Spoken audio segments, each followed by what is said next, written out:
nós vamos falar um pouco, né, continuamos aí no nosso conteúdo de literatura, nós vamos falar um pouco sobre a visão geral das estéticas literárias, né, um pouco da introdução delas. Então, a história da literatura brasileira, como nós vemos estudando nas nossas outras aulas, ela acontece desde o descobrimento do Brasil, né? E a história da literatura brasileira ela é dividida em diversos movimentos ou escolas literárias, né? Então, ao estudar alguma espécie, algum momento da época literária, a gente percebe que esse tema forma-se umas expressões comuns de várias autoras daquele período, o que faz sentido.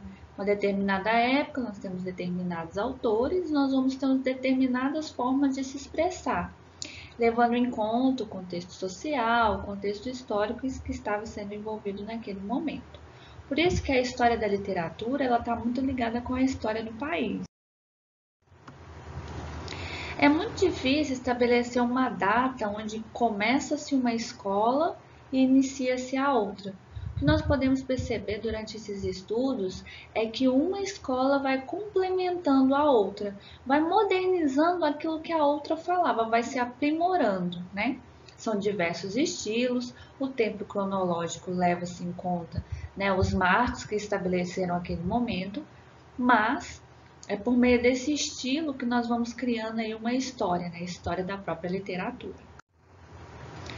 Então, os períodos que a literatura brasileira tem, né, que nós conhecemos. A literatura brasileira ela tem sua história dividida em grandes eras. A era colonial e a era nacional.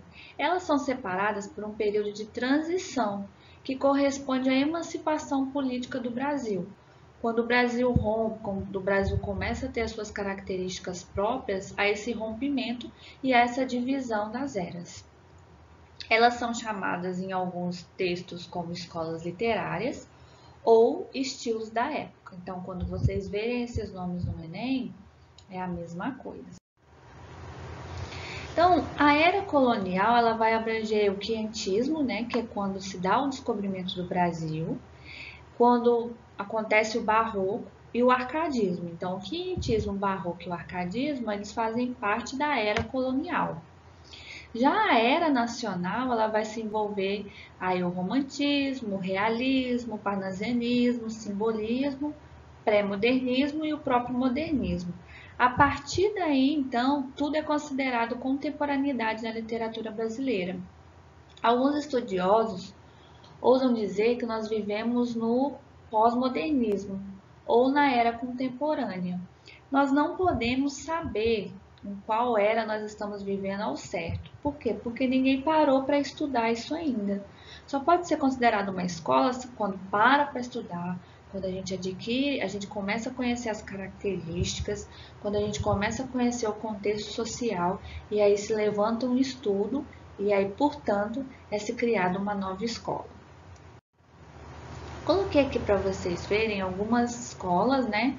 As características e os autores. Nós vamos falar de cada escola nas próximas aulas e a gente vai poder conhecer um pouquinho delas a fundo, né? O quinhentismo, ele abre aí essa era colonial, né? São textos de caráter informativo, de caráter pedagógico, principalmente porque são textos que vão descrever o que os portugueses encontraram aqui, né? Então, os principais autores nós temos Pero Vaz de Caminha, Gândavo, José de Anchieta, que são autores que estavam nesse desbravamento, nesse descobrimento do Brasil, e eles tinham um papel de informar Portugal o que estava acontecendo durante essas viagens. Nós temos o barroco, que se caracteriza pelos detalhes, pelo exagero e pelo rebuscamento. Nele nós vamos destacar o cultismo e o conceptismo. Nós temos aí como os autores e obras Gregório de Matos, Triste Bahia, Bento Teixeira e Botelho de Oliveira. Nós temos então a terceira escola, que é o arcadismo, que vai ser a exaltação da natureza através de uma linguagem simples. E este período literário ele vai ser marcado principalmente pela simplicidade dos temas abordados. Eles não vão ser rebuscados como o barroco. Lembra que eu falei que uma escola vai complementando a outra? Então, nesse momento, vai ser tudo de forma muito simples. Nós temos o romantismo, O romantismo vai ser dividido em 3 fases, né? Vai ser a primeira fase, nacionalismo, indianismo, segunda fase, egocentrismo e pessimismo, e a terceira fase, liberdade, né? Nós temos o realismo, que vai ser o realismo, naturalismo e parnasianismo. No realismo, a temática social e a linguagem objetiva eles são características principais. No naturalismo, a linguagem mais próxima do coloquial. E nós vamos ter o simbolismo, né, que é o subjetivismo, espiritualidade e miticismo, que são algumas características que vai refletir esse estilo desta época. Nós teremos aqui o pré-modernismo, que ele vai ser a escola que vai anteceder o modernismo. Lembrando que o modernismo ele vai se dividir em 3 fases, né?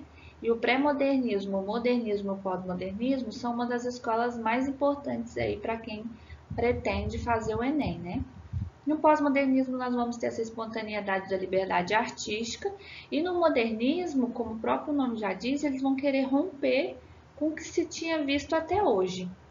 Então, esse vai ser o papel do modernismo, né? Essa ruptura. E aí nós vamos ter autores muito consagrados, como Clarice Lispector, Graciliano Ramos, Manuel Bandeira, Euclides da Cunha, Lima Barreto, que cada um, por sua vez, de alguma forma contribuiu significativamente para esse processo. Bom, a nossa aula de hoje foi essa. Espero vocês no nosso próximo encontro para a gente começar falando um pouco sobre quinhentismo e barroco. Obrigada, fiquem bem.